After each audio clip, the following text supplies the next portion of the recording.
Chapter 5, Helping Students Recognize and Spell Words Independently, presented by Dulce Garcia, Diana Garza, and Alejandro Muñez. There are many activities that a teacher can do to help a student recognize and spell words. You can read out loud to children and let them follow along. You also have the choice of studying song lyrics or poems because of the repetitive patterns and phrases that it has. It is important to know the meaning of the word so it can be used in a full sentence. If the student doesn't understand the meaning of the sight words, then they will lose grammar skills. For example, be, was, each, when, on, and many other sight words that are seen in the video are all words that are used frequently in English grammar. A student can become more efficient in recognizing words by developing their sight word vocabulary and using phonics. Phonics, a method of teaching people to read by correlating sounds with letters or groups of letters in an alphabetic writing system. The purpose of phonics instruction is to help students recognize words independently, not to have students state words or generalizations. Although there is little research, if any, on phonics instruction for English learners, it is highly agreed that English learners will also benefit from phonics instruction. Phonic principles. The following principles apply well to phonics for English learners. 1. Provide ample time for students to read and write for meaningful purposes, allowing students to develop their own understanding of sound and symbol correspondences. 2. Informally assess phonics and word recognition skills your students already use in writing and reading. Then focus your teaching on new skills that will promote independence. 3. Always teach phonics and other word recognition skills within a meaningful context, but first enjoy the story or poem for meaning first, then teach the skill. 4. Generally teach spelling patterns rather than rules. And 5. Remember that phonics and other word recognition strategies are a means to an end, comprehension. Once students are familiar with phonics instructions, students will be able to read words that they would otherwise be unable to recognize. Also, take into consideration that phonics strategies work best during reading when it's combined with meaning cues provided by context of the passage. For example, if the student came across their new word while they are reading, phonics strategies will provide a tentative pronunciation, while the sentence context will provide the meaning of the word they do not recognize. Therefore, it facilitates their comprehension.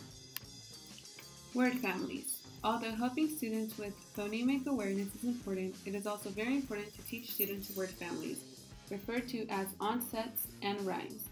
The onset is the initial consonant in a word or syllable, followed by a vowel consonant sequence, the rhyme. For example, the word gain. The letter G is the onset and the letters A-I-N, aim, represents the rhyme. Literacy skills and literacy events. If the English learner is already literate in the primary language, it will facilitate their writing in English. There are various literacy events that help reinforce the learning of the student's sound and symbol correspondence. For example, reading aloud, journal writing, songs, and poems. Own exploration. Students may learn phonics through their own exploration using computers, especially with the new software programs that continue to come out.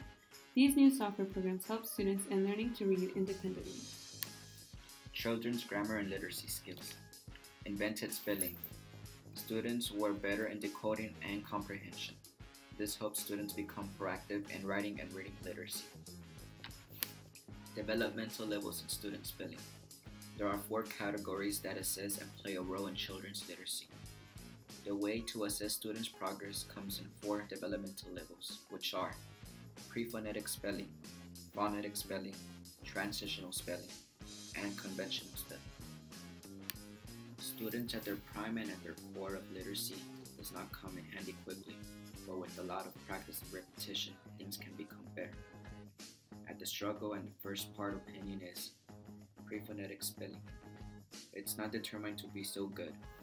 At the same time, letters do not represent speech sounds, which makes it harder and hesitating skills to repeat.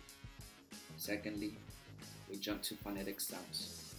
Phonetic spelling, letters represent only sounds. They can be heard, analyzed, but not yet quite depicted in handwriting. Our third part is transitional. This is when developmental shows in students' grammar and behaviorism. Transitional spellings mixed with phonics. That's when we get to the center point of everything. And the fourth option, fourth and last but not least, is conventional spelling. This is where grammar with convention at its best and everlasting. This is similar dictionary, Oxford. For example, students with conventional spelling is better and superior because they can analyze everything they can write in sentence structures. Going back to pre-phonetics. Phonetics is important because children need rich exposure to functional uses of written languages. For example, reading big books, not big books by its height and pounds of the weight, but because of literacy skills. We're talking about upper divisional skills that maybe some elementary kids are not ready for, but just seeing and believing them in themselves, that advances them and their mind, maybe even inspire them. And also other conventions we can go back with is word wall, where students are able to depict and tape any word they want in a rectangular word wall, where they get to choose the words they want to combine and mix. Another project they can work on is, of course, everyone's favorite, alphabets, the ABCs. This is the baby step symbols, ABC, all the way through letter Z. In conclusion, spelling is an important skill for writing. It also influences early reading development. As the student learns the spelling patterns of English, they will be able to apply this knowledge into identifying words as the student reads and writes.